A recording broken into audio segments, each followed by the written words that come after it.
It's spooky season, and our next guests have been bringing 13 years of fears at one of the Bay Area's top haunted houses.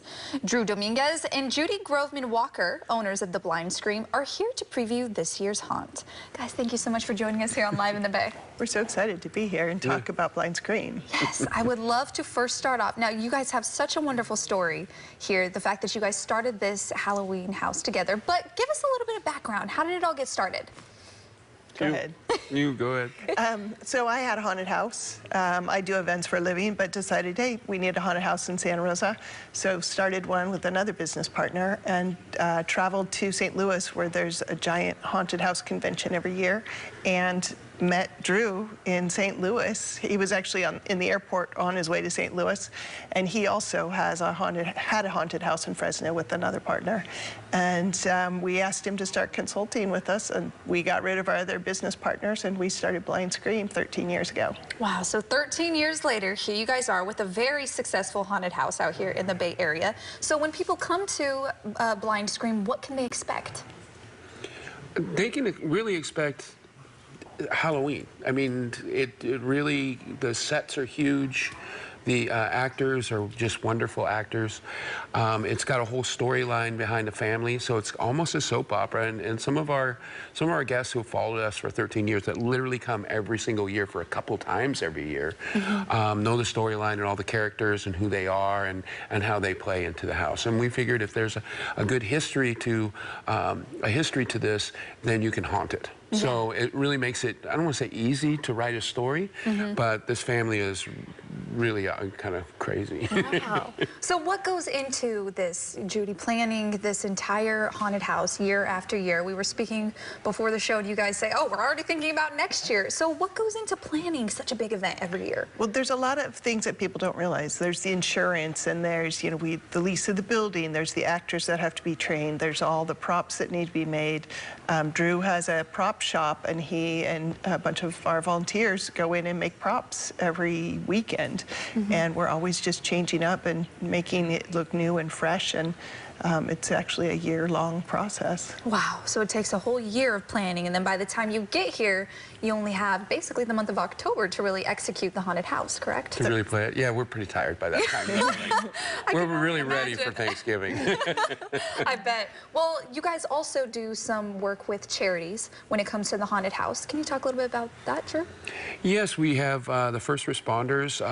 We find that having the community involved in our haunted house makes such a big difference. And so if we can donate back, if we can give back to our community, you know, they say when you vote for a president, you vote to change the country, but when you volunteer for your community, you can change your community. You can change where you live.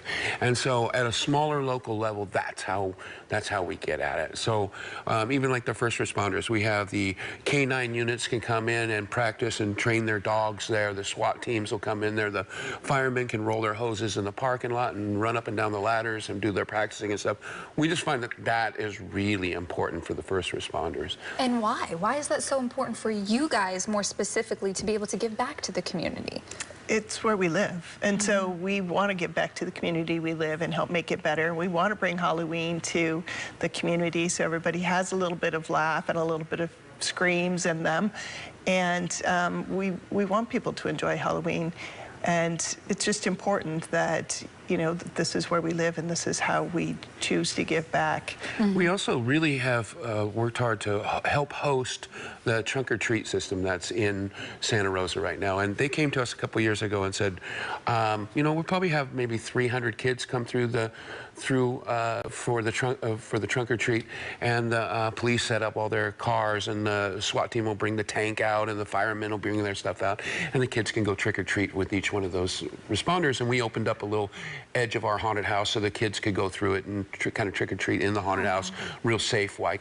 Yeah. And what happened was we had like 3,000 kids show up that day. So then they moved the whole thing to the Vets building, and it was so we moved the whole thing to the the Vets building, and it was drive-through because it was COVID, and we saw over 5,000 people showed up to do this. So again, another honor for us, and also to have the family unit for Halloween, right? I mean, like it's kind of a scary times for people. They're not out there trick-or-treating as much in the doors. So, but these big events like this they're really a payoff for the kids. Yes. And then we just love it. We have our own kids. We've raised our own kids. We've done all this stuff. I can imagine. Well, it's so wonderful all that the Haunted House is doing to give back to the community. Let's bring it back to the Haunted House now. You guys said that it's like a soap opera. There's a whole story to it.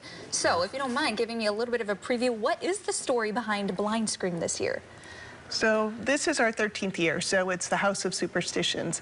But Drew, you're actually the best one. He's a total storyteller and can actually take you through a little bit more of the storyline. So just as because it's our 13th year and House of Superstitions, there is a lot of hidden Mickeys in the haunted house. We don't tell people that because it slows them up as they're going through, but there's 13 black cats, there's candelabras all have 13 candles, there's a broken mirror, there's a ladder you walk underneath. So we've taken some of the superstitions and we put them into the house.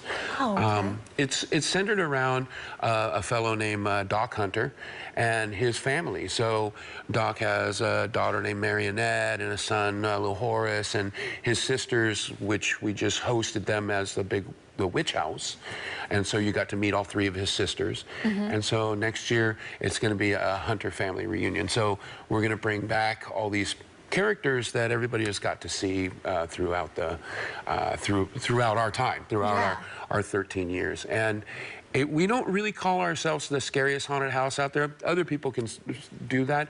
We really say we're the Halloweeniest. The Halloweeniest. Now you will get scared. There would be lots of screaming in there. We do a lot of that, but we're really character driven. So our characters are trained really well, and if you meet a witch, you get to meet a witch. In fact, there's some real hoodoo witches from like New Orleans and stuff that actually work for us, that put little things together inside of our haunted house. Help make it a little bit scarier. Yes. Well, thank you so much, Judy and Drew, for joining us here on Live in the Bay. It was an absolute pleasure. Well, we hope that you'll come up to let us scare you. Yes, I need to come get scared. For tickets to check out Blind Scream for yourself, we'll have a link on our website at liveinthebay.tv.